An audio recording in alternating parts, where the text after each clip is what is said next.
How to deal with depression and anxiety? सारे yes. कितने चाहते हैं ये हो आज के सेशन का टॉपिक?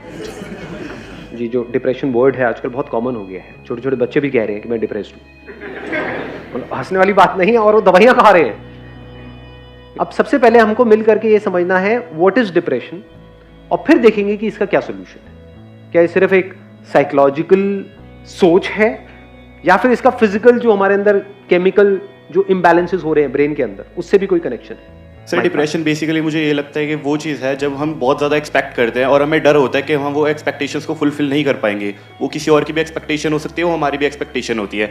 तो जब वो एक्सपेक्टेशन फुलफिल नहीं हो पाती, अल्कोहल ले लेते हैं, सिगरेट्स ले लेते हैं। और सिर्फ सिगरेट और अल्कोहल ही नहीं, मेडिकेशंस हैं बहुत सारी। Yes sir. मेडिकेशन पे हम चले जाते हैं, फिर मेडिकेशन के अपने साइड इफेक्ट्स हैं। बिल्कुल सर। कोई भी मेडिकेशन होती है उसके अपने साइड इफेक्ट्स होते हैं। हाँ जी सर। पॉइंट ये आ रहा है, व्हाट इज डिप्रेशन? पीछे उनको देना माइक। स्टेट ऑफ माइंड पे डिपेंड कर रहा है कि हम नेगेटिव सोच रहे हैं पॉजिटिव, कि जिस तरह से हम सोच रहे हैं, जिस तरह से हमारे फीलिंग्स इमोशंस काम कर रहे हैं, क्या इसके पीछे कोई फिजिकल रीजन भी है? हम क्या करते हैं, हमेशा एक प्रॉब्लम के एक छोटे से फ्रेगमेंट को देखते हैं और उस फ्रेगमेंट पे काम करते रहते हैं। होलिस्टिक अप्रोच नहीं है हमारी। होलिस्टिक मतलब कि हम पूरी तरह से नहीं देखते हैं किसी भी प्रॉब्लम को। मान लो प्रॉब्लम ये है, इसके इतने से एस्पेक्ट को हमने देख लिया या आधे को देख लिया और उस आधे को ठीक करते चले जा रहे हो, क्या उससे वो प्रॉब्लम ठीक हो जाएगी? तो one is psychological, which I agree it is, उसमें कोई डाउट नहीं है कि अगर उल्टा सोचोगे तो फिजिकली हमारे बॉडी के ऊपर रिएक्शंस उस तरह के होने लग जाए। स्ट्रेस होगा तो फिजिकली प्रॉब्लम्स आने लग जाएंगे। बट क्या इसका कोई फिजिकल रीजन भी है डिप्रेशन का? कंसेक्यूटिव फेलियर्स, मतलब that's what I think, due to consecutive failures. एक बार बंदा फेल हुआ, उसके बाद दोबारा होता है, फिर दोबारा होता है, तो then somewhere the person starts to think that it's not just my belief, it's actually true that I am not that able. तो आप अगेन जो आप बोल रहे हो किस लेवल पे है? वो फिजिकल लेवल पे है, साइकोलॉजिकल लेवल पे? ये तो हो गया साइकोलॉजिकल, जिस पे मेरे बहुत सारे सेशंस ऑलरेडी हैं कि फेलियर से कैसे डील करना है, नेवर गिव अप, लाइफ को किस तरीके से देखना है कि एक इवेंट का एंड आपकी लाइफ का एंड नहीं है। क्या इसके पीछे कोई फिजिकल रीजन भी है या नहीं है? फिजिकली कुछ ऐसा हो रहा है हम सबके साथ में जहां पर कोई बहुत बड़ी गड़बड़ है, और उस फिजिकल की वजह से psychologically we are not feeling good. कई बार ऐसा नहीं होता कि उल्टा सीधा कुछ नहीं हुआ है आपके साथ में, मतलब सब कुछ ठीक चल रहा है, फिर भी आपको अच्छा नहीं लग रहा, यू आर फीलिंग बैड। ऐसा हुआ है या नहीं हुआ है? मतलब बिना किसी वजह के ही मूड खराब है, ऐसा होता है नहीं होता है? ऐसा क्यों होता है? फॉर एग्जाम्पल बीमार होते हैं तो अच्छा फील नहीं होता, तो क्या वो साइकोलॉजिकल रीजन है या अंदर कोई बैक्टीरिया है, कोई वायरस है, कुछ कोई गड़बड़ हो रही है फिजिकल लेवल पे? ज्यादातर यही बहुत बड़ी प्रॉब्लम होती है। होता क्या है कि if a person is not feeling good, वो 2-3 दिन तक फॉर एग्जाम्पल बेड पर है, उसका कुछ करने का मन नहीं कर रहा है, that person is feeling sad without any, नहीं वो ब्रेकअप नहीं, वो तो फिर साइकोलॉजिकल हो गया। समझ गए? ब्रेकअप की वजह से बहुत सारे लोग खुश भी तो होते हैं।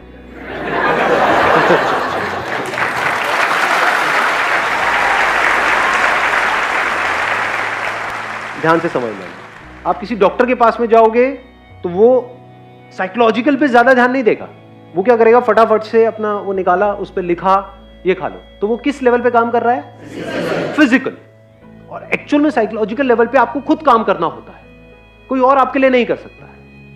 बाहर से कोई कितना भी बोलता रहे, चाहे वो डॉक्टर बोल रहा है, चाहे मैं बोल रहा हूं, चाहे कोई और बोल रहा है, इतना फर्क नहीं पड़ता है जब तक कि आपके खुद के अंदर से ना आ जाए कि मुझे अपनी थिंकिंग को चेंज करना है।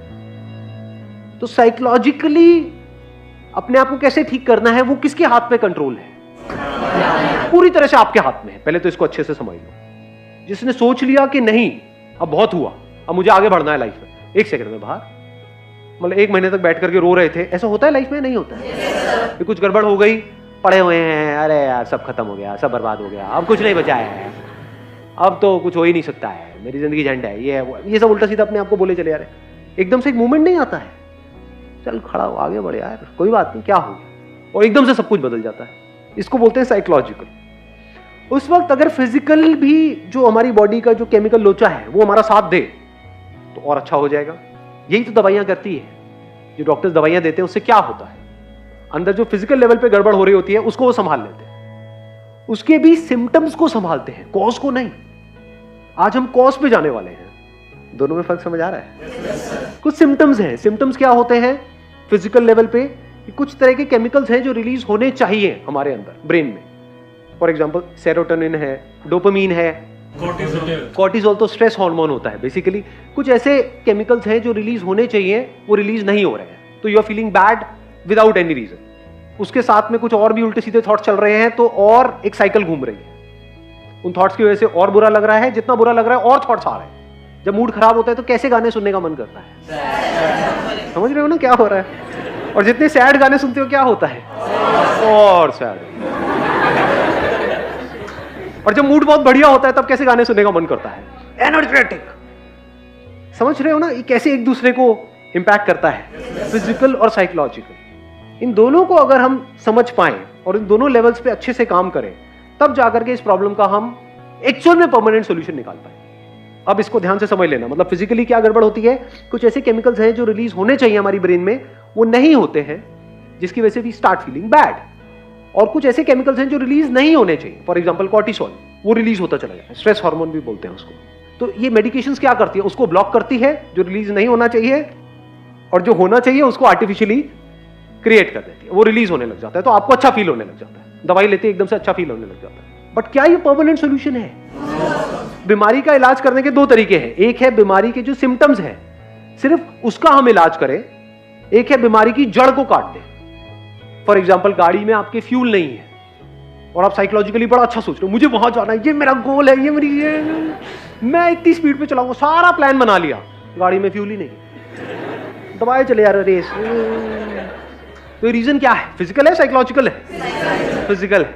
ऐसे ही बॉडी में अगर हमारे फ्यूल ही नहीं है या फ्यूल में ही मिलावट है तो रीजन फिजिकल हो गया। मान लो किसी का पेट ब्लॉक है, 4-5 दिन से काम ही नहीं हुआ है, और वो यहां पर बैठे हुए हैं, बैठे होंगे,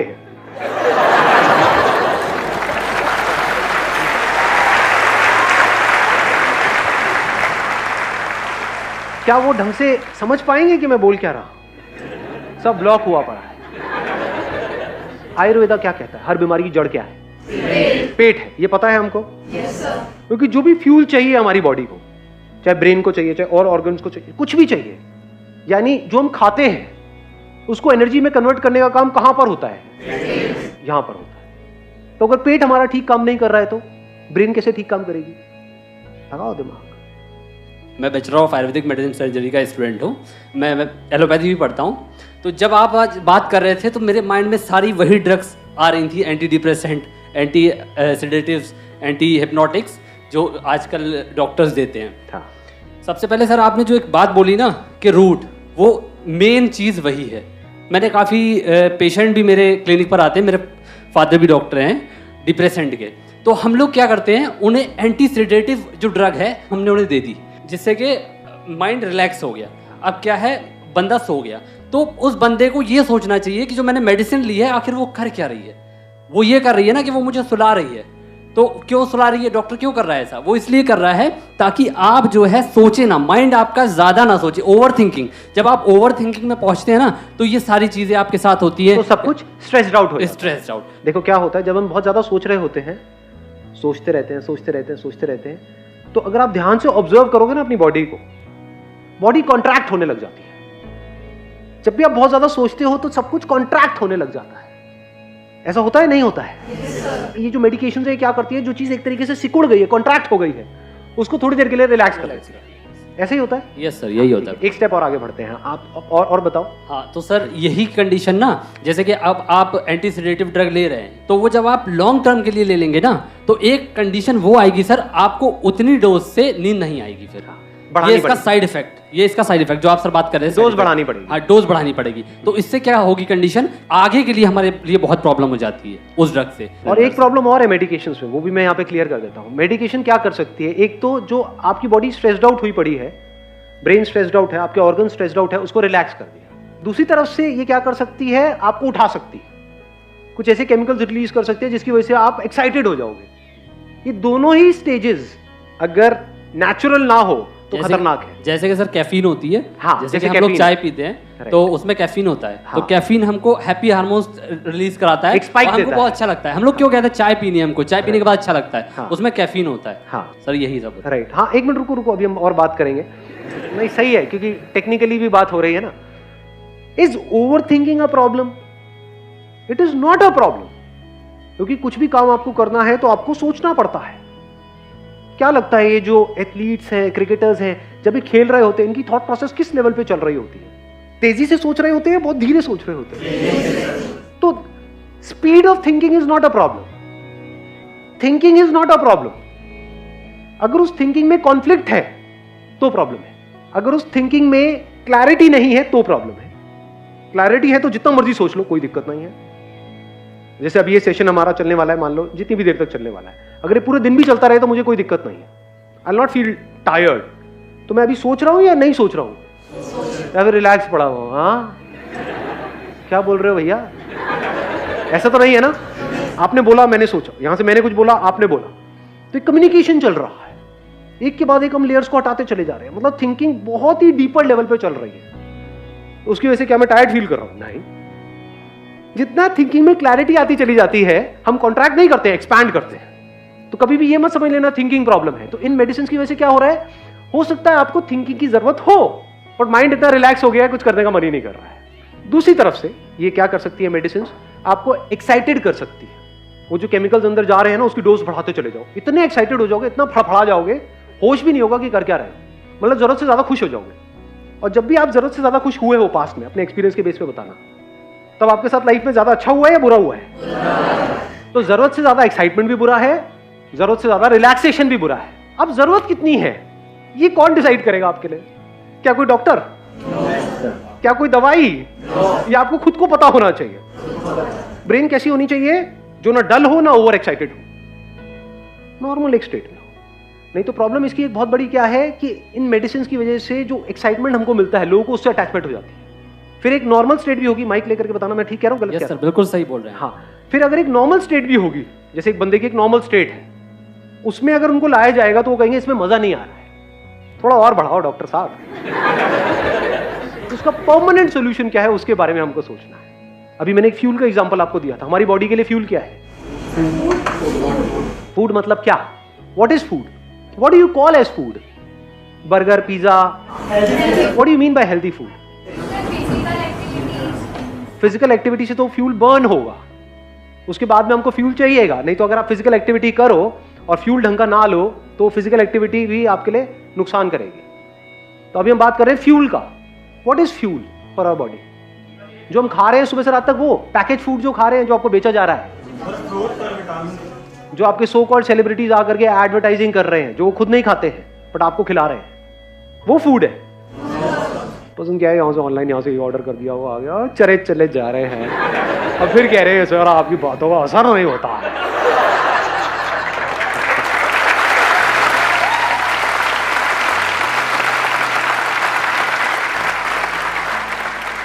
डाइट के बारे में एटलीस्ट बेसिक नॉलेज आप गैदर कर लो। ये जो वाइट चीजें होती हैं उसको अवॉइड करो। वाइट क्या है? शुगर, सॉल्ट, वाइट ब्रेड, ये सब जो वाइट चीजें होती है ना, उससे थोड़ा सा बच करके रहो। तो अब फ्यूल क्या है? फ्यूल सिर्फ खाना नहीं है, ये बहुत बड़ी गलतफहमी है। घोड़ा क्या खाता है? चने तो अगर हम खिला दे तो खाता है, चने कहां से खाएगा वो?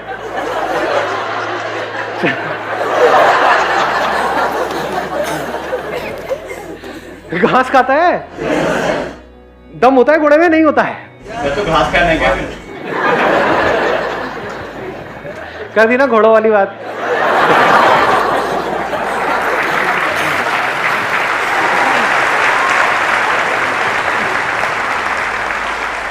अरे मैं घास खाने के लिए नहीं कह। घास में क्या होता है इतना नहीं पता है? मतलब कोई साइंस बैकग्राउंड से नहीं है? क्लोरोफिल नहीं होता है? क्लोरोफिल मतलब क्या? कहां से बनता है वो? सनलाइट से। तो इनडायरेक्टली क्या घोड़ा सनलाइट नहीं खा रहा है? सनलाइट में एनर्जी है या नहीं है? Vitamin D. अब देख लो ये क्या गड़बड़ हो रही है। सनलाइट मतलब विटामिन डी। सनलाइट का रोल सिर्फ विटामिन डी तक है, या सनलाइट के जो हजारों लाखों फायदे हैं उसमें से एक है विटामिन डी? तो फ्यूल मतलब सिर्फ खाना नहीं, that is just one aspect of fuel. धरती, जल, अग्नि, वायु, आकाश, ये 5 तरह का फ्यूल है। फ्यूल से क्या होता है? अगर फ्यूल सही जाए हमारी बॉडी में, आपको मेडिसिन की जरूरत नहीं है। If you take the right kind of food for your body, that food is medicine without any side effects. You don't need additional medicine, अगर फूड को ही आप ठीक कर लो तो। Does it make sense? तो पहला क्या आया? धरती। धरती से रिलेटेड क्या आ गया? फ्रूट्स, वेजिटेबल्स, ये वो। दूसरा क्या है? धरती, जल, पानी। पानी की कमी हो गई तो अपने आप ही बुरा फील होना शुरू हो जाएगा। खाना उल्टा सीधा खाओगे, अपने आप ही बुरा फील होना शुरू हो जाएगा। धरती, जल, अग्नि, मतलब सनलाइट। मैं आपको बेसिक सा एक फंडा बता रहा हूं, डिप्रेशन का इससे डायरेक्ट कनेक्शन है, इनडायरेक्ट नहीं है। आपको एक डार्क कमरे में ले जाकर के बंद कर दिया जाए 7 दिन के लिए, अंधेरे कमरे में, तो एक नॉर्मल बंदा भी डिप्रेशन में चला जाएगा। और अगर आपको खुले में छोड़ दिया जाए, घोड़े की तरह, घोड़ों के साथ में, घोड़े भी भाग रहे हैं, आप भी भाग रहे हैं, और कुछ लोग अगर घास खाना चाहे तो खा सकते हैं, तो क्या होगा 1 हफ्ते बाद? बताने की जरूरत ही नहीं है, ऑब्वियस है। इसके बाद कौन सा आया? वायु, मतलब हवा। हवा कैसी है हमारे आसपास में? यहाँ पे दिल्ली में बढ़िया है, पॉल्यूटेड। लास्ट क्या है? आकाश। आकाश मतलब स्पेस। आपको एक छोटे से कमरे में बंद कर दिया जाए, वहां अच्छा लगता है या खुले में अच्छा लगता है? किसी पहाड़ के टॉप पे अच्छा लगता है? तो आप कहोगे कि आप पहाड़ पे चले जाए? नहीं जी, घर पे जहां भी रहते हो, किसी अपार्टमेंट में रहते हो, उसकी छत पे तो जा सकते हो। वहां पे छत पे जा करके अच्छा लगता है? तो क्या स्पेस फ्यूल है या नहीं है? इस पे हमारा कितना ध्यान है? या ध्यान है सिर्फ और सिर्फ थॉट्स पे? नंबर 1 थॉट्स कि मुझे ये करना है, वो करना है, वो करना है, मेरे साथ ये हो गया, वो हो गया। दूसरा, अब मैं इसको ठीक कैसे करूं, ठीक कैसे करूं, ठीक कैसे करूं। I am not too sure आप में से कितनों को एक्चुअल में पता भी होगा कि हेल्थ की जो पीक स्टेट होती है वो कैसी होती है, जब बॉडी, माइंड, इंटेलेक्ट और जो हमारी बाकी की सारी एनर्जीज हैं वो परफेक्टली काम कर रही होती है। नेचुरोपैथी के कुछ सेंटर्स हैं वर्ल्ड वाइड, इंडिया में बहुत सारे हैं और बहुत ही रीजनेबल रेट पर है। कोई भी दवाई खाने से पहले डिप्रेशन एटलीस्ट 7 दिन के लिए, मिनिमम 7 दिन के लिए, 7 दिन के लिए जाओ जहाँ पे खाना ढंग का मिले, पानी अच्छा मिले, हवा साफ सुथरी हो, सनलाइट मिले। उसके अलावा और भी बहुत सारे वहाँ पे ट्रीटमेंट्स होते हैं, मिट्टी विट्टी पूरे लगा करके लिटा देते हैं कहीं पर भी। ऐसा ना हो कहीं जाओ और मैं भी साथ में, सर आप भी।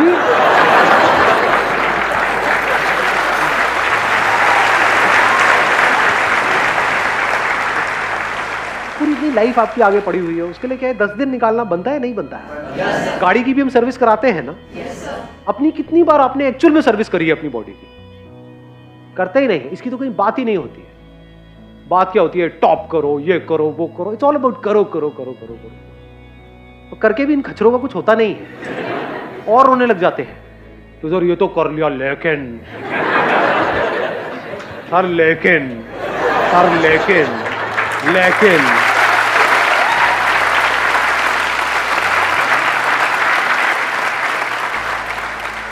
फिजिकली ठीक का मतलब क्या और खराब का मतलब क्या? डिस ईज, इसी में इसका मीनिंग छुपा हुआ है। Dis ease, when you are not at ease, that is disease. जो भी आप गड़बड़ कर रहे हो फ्यूल के लेवल पे, वो गड़बड़ करनी बंद कर दो तो बॉडी अपने आप ही एट ईज हो जाती है। Once you are at ease, mind clear हो जाता है, तब आप डिसीजंस ले सकते हो अपनी लाइफ के। और वहां पे जा करके आप ये सोच भी सकते हो कि यहाँ पे जो भी मैं अभी कर रहा हूं 7 दिन तक या 10 दिन तक या 15 दिन तक, उसको प्रैक्टिकली अपनी लाइफ में अप्लाई कैसे करूंगा अगले 1 साल तक। नहीं तो वो 7 दिन 10 दिन एक हॉलीडे की तरह हो गया, बेकार हो गया। You got the answer of this particular problem? क्योंकि हो सकता है अभी आप में से कोई इसको फेस नहीं कर रहा है, लेकिन जिस तरह का हमारा लाइफस्टाइल है, जिस तरह का स्ट्रेस है, जिस तरह से कॉम्पिटिटिव एनवायरनमेंट है, आने वाले टाइम में आप सब इस सिचुएशन को फेस करने वाले हो। तो इस प्रॉब्लम को फेस करने के लिए, यानी साइकोलॉजिकल लेवल पे जो गड़बड़ है उसको फेस करने के लिए बॉडी आपका साथ दे तो बेटर है। Wish you all the very best. Thank you so much for coming.